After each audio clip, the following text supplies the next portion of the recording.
咪靚？上個星期咧好得意啊！本身跑完 LSD 咧就想錄翻嗰一嚿記錄啦，但係頭一晚電池唔記得去充啊，所以咧啱錄咗幾秒，然之後就冇電啦。後來又算啦，乾脆我就唔錄啦，就今日星期二開始再平常嘅有氧跑就再錄翻啦。所以時間有啲怪怪地嘅。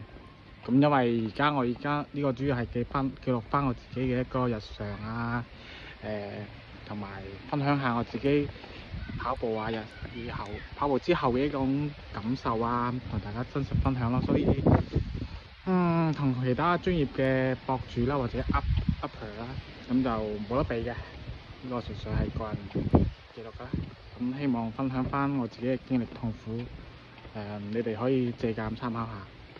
今個星期最大感覺都係腳恢復得比較慢，因為上次就香港話我嘅左手邊嘅手啦同埋腳啦都係靈活度都係冇右邊咁好嘅，咁所以佢哋都係建議我將速度慢落嚟，盡量用2區間跑有氧跑，一邊恢復一邊去接受治療啦，將左右手嘅平衡慢慢移翻嚟。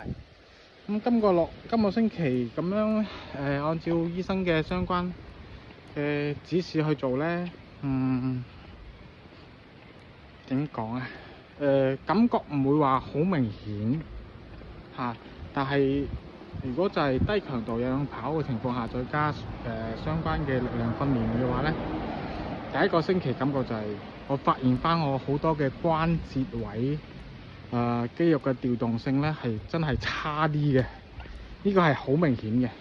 咁所以先堅持一段時間，根據醫生嘅訓練計劃去完成相關嘅事啦。